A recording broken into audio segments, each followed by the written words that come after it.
सीतारामपुर नाम का एक गांव था। सीतारामपुर गांव की एक खास बात ये थी कि वहां हमेशा अंधेरा ही हुआ करता था। गांव वालों को सूरज देखे कई साल बीत चुके थे, जिस वजह से गांव वासियों को कई सारी दिक्कतें सहनी पड़ रही थी।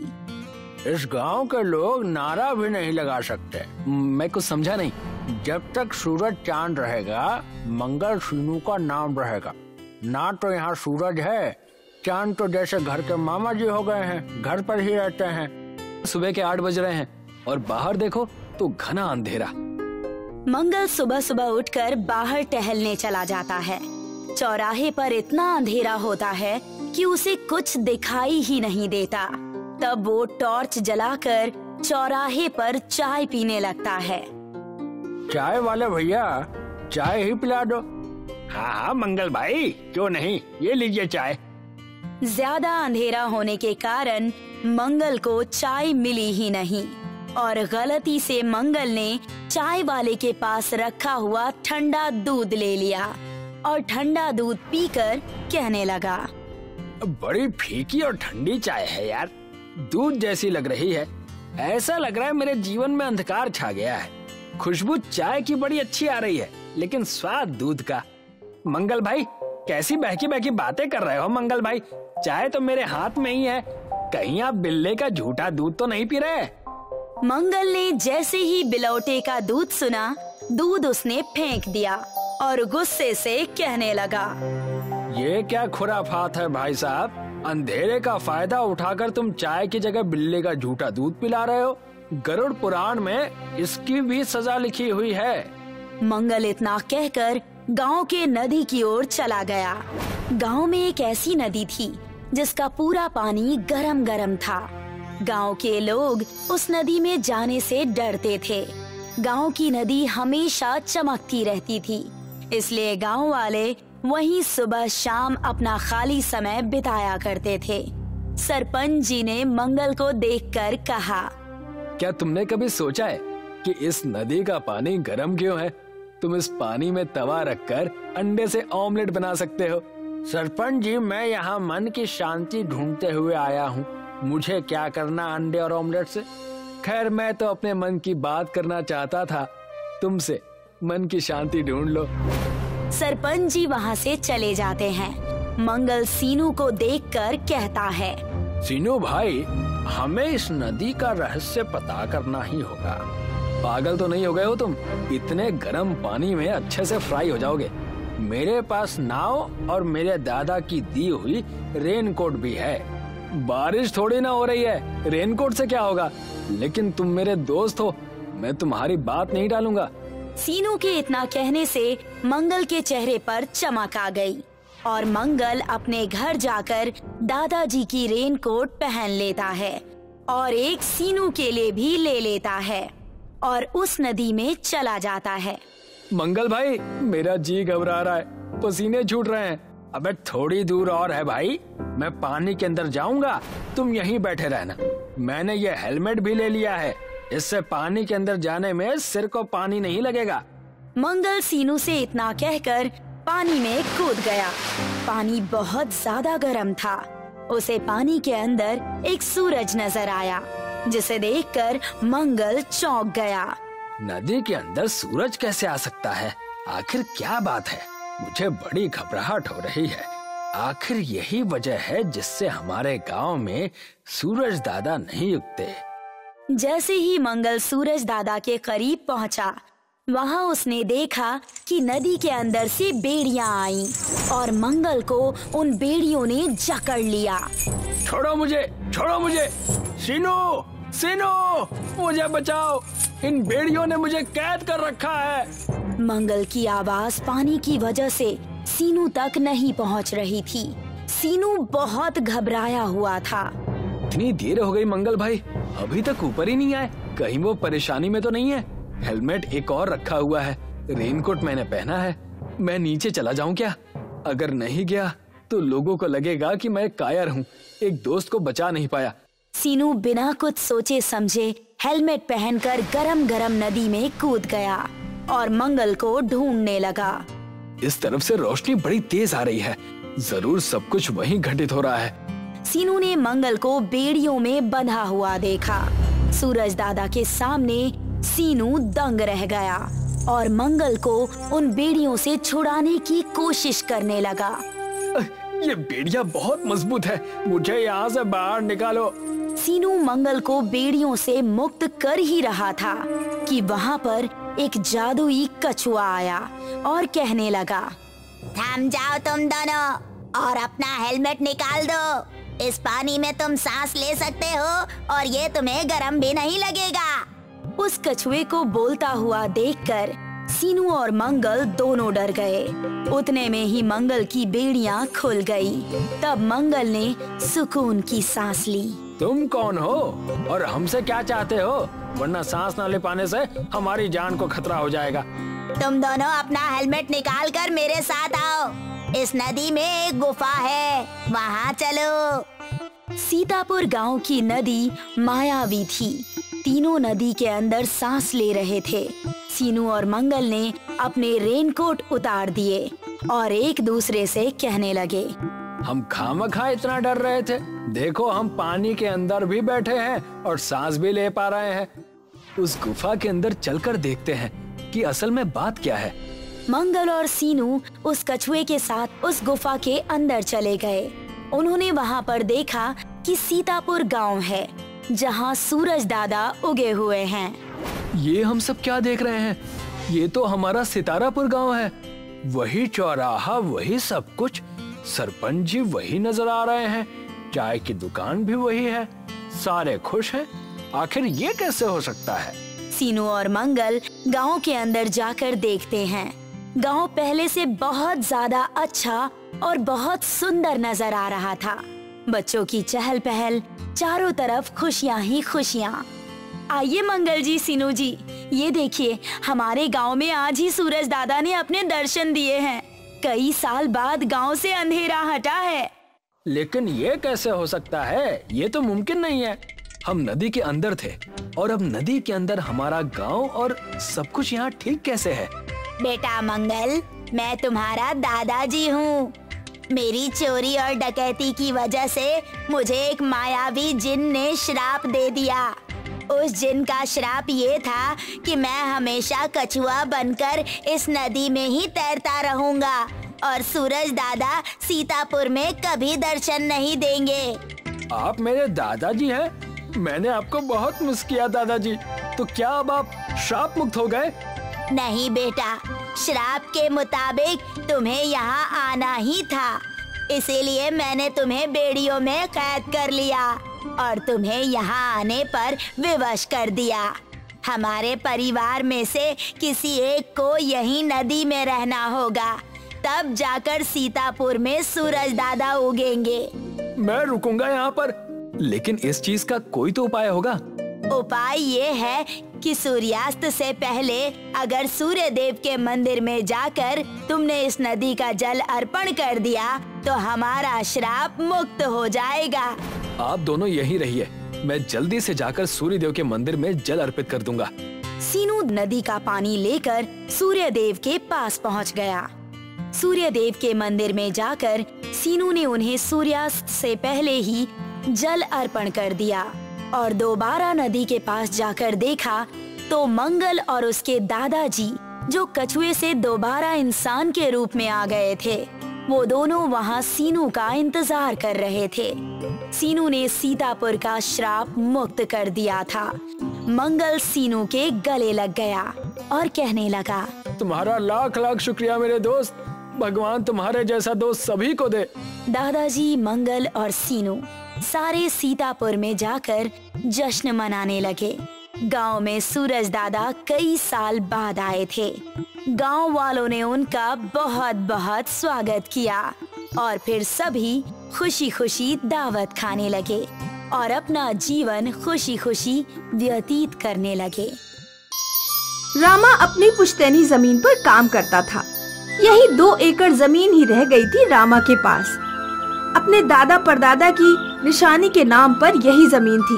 वैसे तो रामा ने कई कहानियां सुनी थी अपने दादा परदादा के मुंह से। अपने दादा परदादा के महल और सोने के बारे में, पर देखा कुछ नहीं।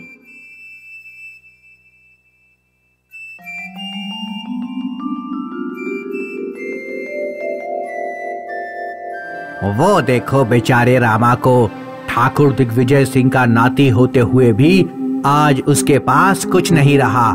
बेचारे के पास अपने खेत में मजदूर लगाने तक के पैसे नहीं हैं। अरे पर इसकी भी क्या गलती, इसका बाप ही तो सारे फसाद की जड़ है। अगर वो भीमा थोड़ा मेहनत करता तो इनकी जायदाद दुगनी हो चुकी होती अभी तक। सारा सोना बेचकर खाने की लत ही इसको ले डूबी। बताओ वरना क्या नहीं था भीमा के पास? बंगला, सोना, जमीन, नौकर चाकर सब मिला था। उसे अपने हाथों में बस एक काम करने की इच्छा नहीं थी उसके अंदर। भगवान की लीला भी अपार है। वो भीमा एक नंबर का आलसी कामचोर और उसका बेटा रामा इस गांव में सबसे ज्यादा मेहनती है। बेचारे रामा को अब कोई चमत्कार ही निकाल सकता है इस गरीबी से बाहर। उसी रात को, सुनिए, बच्चों की फीस देने का समय आ रहा है। इस बार कहाँ से लाएंगे पैसे? महाजन जी से बात करके देखता हूँ, पर उनको पिछले साल का भी तो। वो कहीं किसी दिन हमारी बची खुची जमीन भी ना ले जाए हमसे। मुझे तो सोच सोच के रोना आ रहा है। पता नहीं किस चीज की सजा मिल रही है हमें इस जिंदगी से। कोई सजा नहीं है ये, इंसान के भाग में जो लिखा होता है वही होगा उसके साथ। तुम्हारे रोने धोने से कुछ बदल नहीं जाएगा। शुक्र मनाओ हम दोनों के हाथ पैर ठीक हैं। हम काम करके अपना गुजारा कर सकते हैं। भगवान ने हमें एक दूसरे का साथ दिया है, और क्या चाहिए? पैसे, पैसे चाहिए मुझे।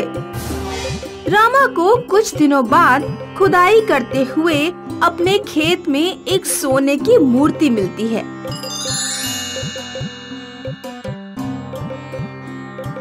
और वो भी कोई और नहीं पर धन की देवी माता लक्ष्मी की मूर्ति। मूर्ति के पीछे पास के गांव के मंदिर का नाम लिखा होता है। अरे ये तो पर्वतगंज के मंदिर की मूर्ति है। इस मंदिर के बारे में पिताजी से तो सुना था, पर ये भला यहाँ कैसे? रामा मूर्ति लेके घर जाता है। अंजलि सोने की मूर्ति को देख के खुशी से पागल हो जाती है। रामा उसे बताता है कि वो मूर्ति उनकी नहीं है और उन्हें इस मूर्ति को रखने का कोई हक नहीं है। उस मूर्ति में मंदिर का नाम भी लिखा हुआ है। ये जानते हुए भी अगर वो उस मूर्ति को रखेंगे तो ये बहुत बड़ा पाप होगा। अंजलि अपना सिर पीट पीट के रोती है कि उसे इतना ईमानदार पति क्यों मिल गया।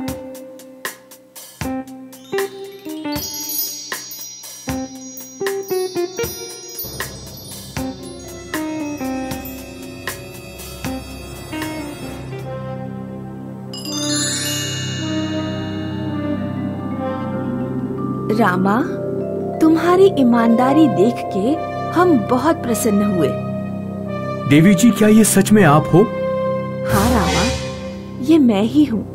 धन, सुख और समृद्धि की देवी लक्ष्मी। मुझे तुम्हारी मेहनत और ईमानदारी देख के बहुत खुशी हुई। तुम्हें मैं इस ईमानदारी के बदले में एक इनाम देना चाहती हूँ। देवी जी, इस गरीब को आपके दर्शन हो गए, बस इससे बड़ा इनाम और क्या हो सकता है। देवी जी, मैं आपको देख के इतना खुश हो गया हूँ कि मुझे और कुछ चाहिए ही नहीं। मुझे लगा ही था कि तुम कुछ नहीं मांगोगे मुझसे, इसीलिए मैं तुम्हें एक इनाम पहले ही दे चुकी हूँ। तुम्हें जल्द ही उस इनाम का पता चल जाएगा। इतना कह के देवी लक्ष्मी वहाँ से गायब हो जाती हैं।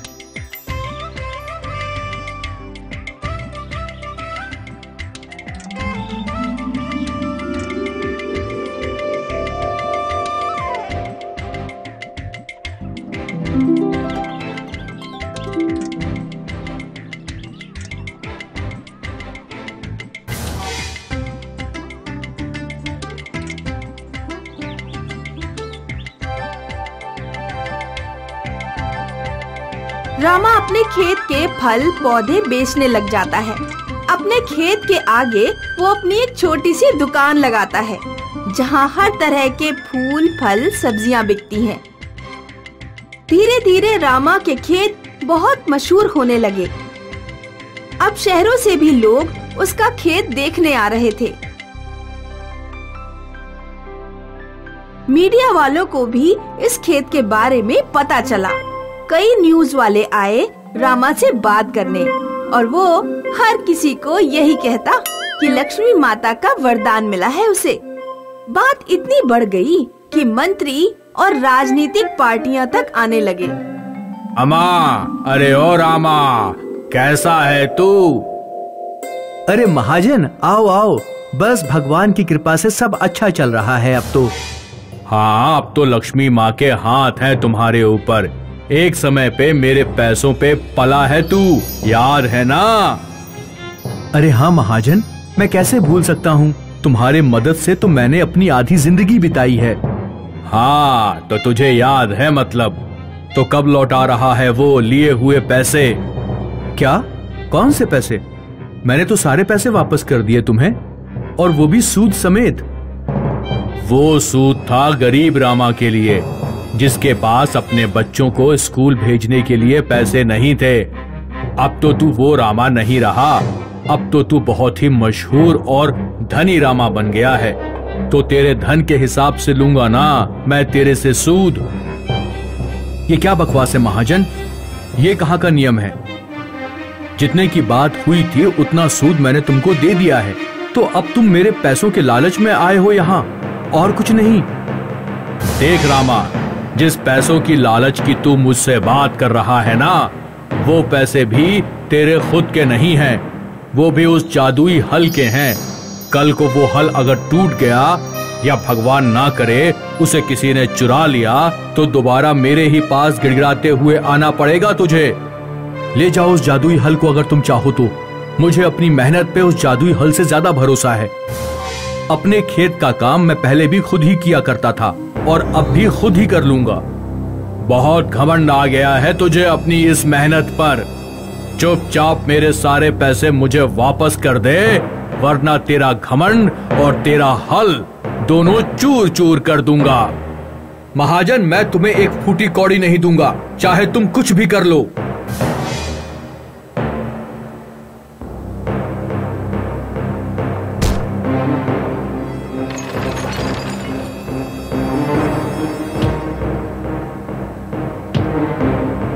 रामा बुरी तरह से घायल हो जाता है। वो 1 महीने के लिए काम करने की हालत में नहीं रहता।